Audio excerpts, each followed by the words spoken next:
Muy buenos días, queridos amigos y hermanos. Hoy es domingo 5 de julio y estamos listos para estudiar la lección con cada uno de ustedes. Qué bueno que pudimos tener un sábado maravilloso adorando a nuestro Dios y ahora iniciar una nueva semana con su compañía, con su bendición. Y bueno, vamos a buscar su presencia justo en este momento. Con ustedes, Stephanie Franco Y Eric Colón. Bienvenidos.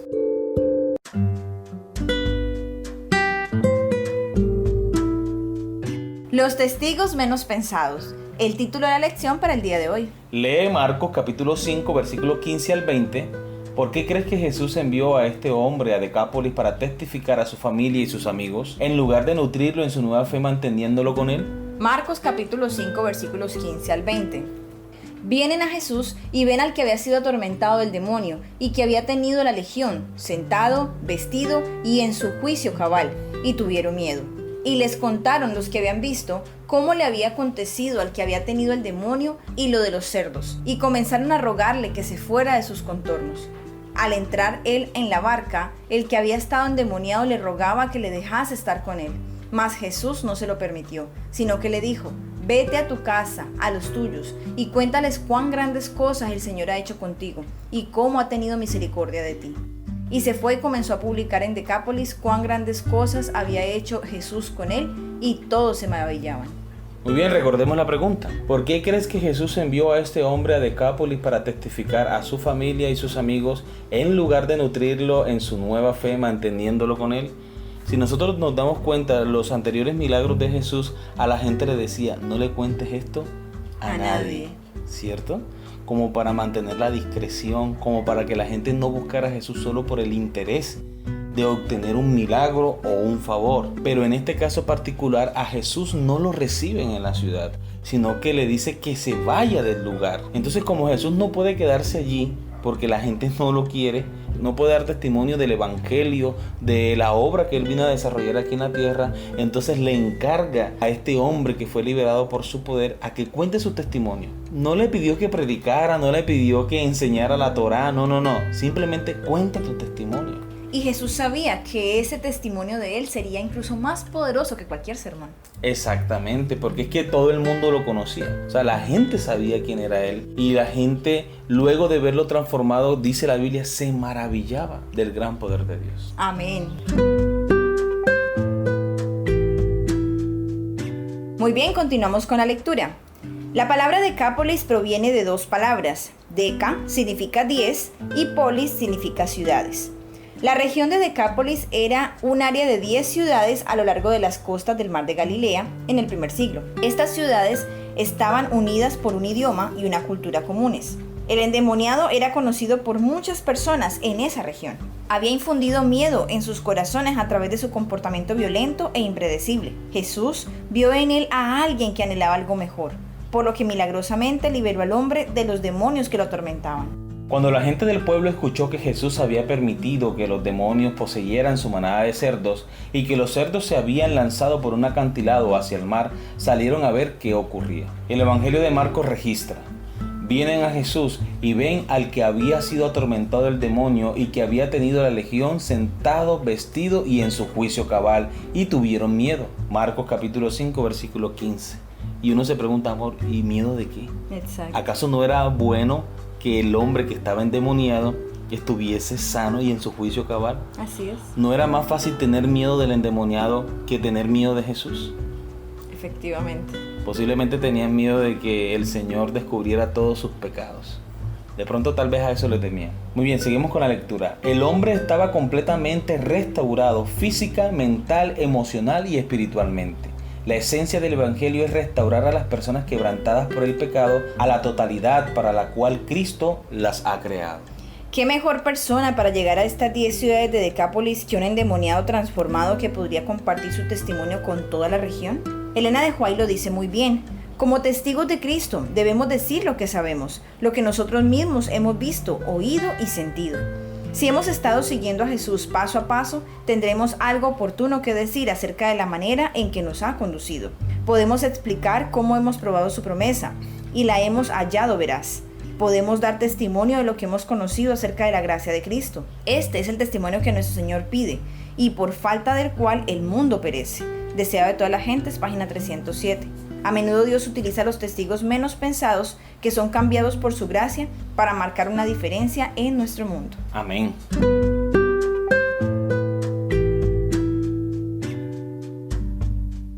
Muy bien, hemos llegado a la pregunta final de la lección. ¿Cuál es tu propia historia de conversión? ¿Qué les dices a los demás sobre cómo llegaste a la fe?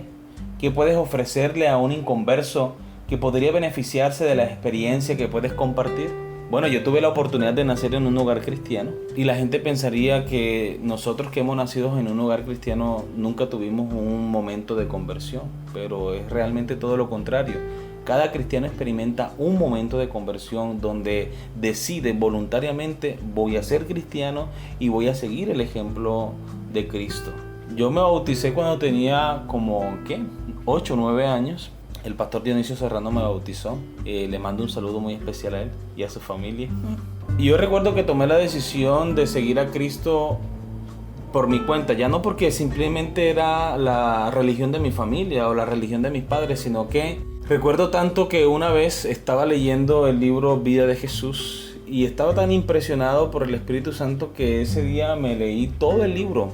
Eran las 11, 12 de la noche y yo todavía estaba leyendo el libro. Estaba tan impactado porque dice la Biblia que los ángeles de Dios anhelan fervientemente poder predicar la palabra para que la muerte de Cristo no sea en vano. Sin embargo, no se les es permitido, porque ese privilegio se le ha dado a los hombres. Entonces yo me cuestionaba: ¿y qué estoy haciendo yo para que la muerte de Cristo no sea en vano? Entonces decidí ponerme a disposición de Dios en todo lo que haya que hacer para la obra de su evangelio. Así fue como empecé a ser instructor bíblico en mi iglesia local, en la iglesia central de Sincelejo. Más tarde se me dio la oportunidad de ir a estudiar teología en la universidad y el Señor me ha permitido servirle. Donde Él me ha puesto, he tenido la oportunidad de servirle. Y qué bueno es poder servir al Señor voluntariamente, no porque me toca, no porque soy miembro de la iglesia, sino porque de verdad uno siente el deseo de hacerlo. Así es. En cuanto a mí, yo nací en un lugar cristiano, pero no adventista. Y desde muy niña me inculcaron el temor de Dios, aprendía canciones, coritos e incluso en la escuela dominical a la iglesia en la que yo iba, me aprendí los libros de la Biblia. Y eso fue un aprendizaje que me quedó durante toda la vida, desde los 4 añitos, que fue cuando lo obtuve. Pero luego, en medio de mi niñez y parte de la adolescencia, me retiré de la iglesia y estuve mucho tiempo fuera de la iglesia porque con mi hermano nos quedábamos en casa los domingos jugando, nos levantábamos tarde, entonces ya no íbamos a la iglesia. Pero a la edad de 19 años, el Señor empezó a hablarme fuertemente. Cuando digo fuertemente es insistentemente. Un compañero del trabajo que estaba en otra ciudad al que yo le enviaba pedidos desde la empresa, él me empezó a decir por teléfono: Franco, busca a Jesús. Franco, busca a Dios. Mira, yo estoy yendo a la iglesia. Voy a ir a Cali tal día, vamos a la iglesia. Y él me llevó a la iglesia y luego a las semanas me mandó una Biblia como regalo desde allá de Pereira donde él estaba. Le mando un saludo a José Irnel por si de pronto está escuchando, es mi amigo. Y él empezó por enviarme esa Biblia de regalo. Y empecé a sentir el llamado de Dios fuertemente una y otra vez. Unos meses antes de ese episodio, mi mamá estaba yendo a la iglesia que íbamos antes y ella tenía que hacer una cartelera que fuera sobre el texto de Romanos 8, donde Pablo dice que lo que quiero hacer no lo hago, más lo que no quiero hacer es lo que hago. Entonces mamá, como no sabía hacer carteleras y esas cosas, me pidió a mí, como su hijita, que le hiciera la cartelera con una bonita letra y todo el asunto. Y estoy yo haciendo esa cartelera y me da por poner un CD a escucharlo. En esa época, cuando se escuchaban CD. Exacto. Puse el CD, que era una novedad todavía en ese tiempo. Sí. Y ese CD también me lo había regalado otra persona que lo había recibido de regalo en una iglesia, pero que no lo quería y me lo regaló. Exacto. Y en el CD cantaban canciones muy bonitas y había incluso una oración aceptando a Jesús como su Salvador. Y estoy haciendo la cartelera, escribiendo que lo que no quiero hacer, eso es lo que yo hago, y escuchando el CD. Al mismo tiempo. Escuchando el CD que me decía. ¿A eso te refieres cuando dice que el Señor te estaba hablando insistentemente? Es que era insistente, o sea, durante todos esos meses estuvo preparando el camino, porque me regaló el CD, y la forma como llegó el CD a mis manos también fue maravillosa, porque yo estaba con unos amigos, ninguno de nosotros íbamos a la iglesia, ninguno, y uno de ellos dice, vengo de una iglesia que me invitaron, me regalaron esto, ten este y te lo regalo. Y me pasa el CD así como con desprecio. Exacto. Yo no lo rechacé, sino que lo recibí y yo lo escuchaba en mi casa. Ajá, o sea, el CD no venía para mí directamente según los hermanos de la iglesia que se lo regalaron, pero me llegó. Y cuando Dios te quiere hablar, te habla a través de cualquier cosa. Entonces, ese día yo haciendo la cartelera y escuchando esa música, yo me puse a llorar. Mi mamá no estaba, yo estaba sola en la casa. Cuando mi mamá llega a la casa, me ve un mar de lágrimas. Y me dice, ay mamita, ¿qué me le pasó? ¿Qué tiene? Cuénteme, ¿qué le duele? ¿Estás bien? Y yo no podía ni hablar del llanto. Yo lloraba y lloraba. O sea, en ese momento mi corazón estaba reconociendo que justamente lo que yo no quería hacer era lo que yo hacía, alejarme de Dios. Entonces, yo tenía que reconocer. Y tenía que reconocer que Dios me amaba y que estaba allí pacientemente esperando. Amén. Entonces, para resumir un poco la historia, desde ese día empecé a escuchar la voz de Dios, empecé a querer estudiar la palabra de Dios, empecé a buscar más de su palabra y por ese tiempo fue que llegamos a la iglesia adventista, nos reuníamos 25 de la familia a estudiar la Biblia hasta las 3, 4 de la mañana, pero era solo Biblia, amigos y hermanos, solo Biblia lo que estudiábamos, los 25, una mesa grande, comprábamos comida y era cada cual con una Biblia y hablar de temas bíblicos. Eso fue una cosa hermosísima. Y el que quiera más detalles de cómo fue el resto de la historia, los invito a que por favor nos dejen su mensaje allí en YouTube o nos mande un mensaje por Anchor y ahí estaremos compartiéndoles el resto de la historia. Pero eso fue el inicio de lo que ha sido mi vida adventista hasta este momento y le agradezco a Dios porque el Señor desde entonces y hasta ahora no me ha dejado de hablar. Todo el tiempo de alguna manera me habla y eso es justamente lo que nosotros debemos compartir con las demás personas, nuestra experiencia con Dios. Amén. Muchas gracias, amor, por compartir ese testimonio tan bonito. Qué bueno es el Señor cuando quiere acercarse a sus hijos. Y como tú decías, Él busca siempre la forma de hablar con nosotros. Cuando he querido, cielo, compartir mi experiencia cristiana con otra persona que no es cristiana o que sí lo es, pero que no lo es 100%, yo le hago la pregunta siempre, bueno, ¿tú qué planes tienes tú dentro de 50 años? Después le digo, no, mejor. ¿Qué planes tienes tú dentro de 100 años? Yo, no, mejor. ¿Qué planes tienes tú dentro de 200, 1000 años?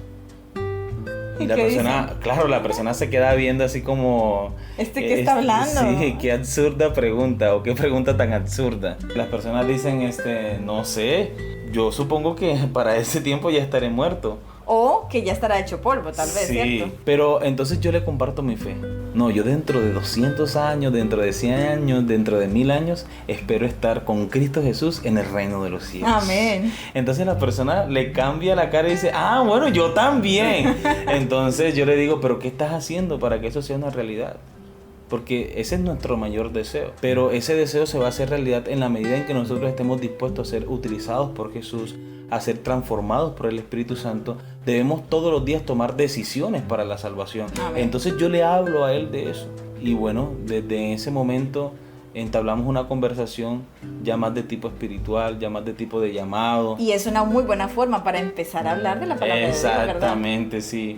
Es algo como gracioso al mismo tiempo, pero también sirve para introducir la palabra de Dios con otras personas. Y es que por un momento tal vez haces pensar a la persona, oye, sí, ¿yo qué voy a hacer durante tanto tiempo? No, pero es que para entonces estaré muerto. Y empezará la persona en su mente a trabajar el asunto. Exacto. Y cuando ya le hablas del reino de los cielos, le hablas de la presencia de Dios, ya la persona obviamente pensará, oye, ¿y yo?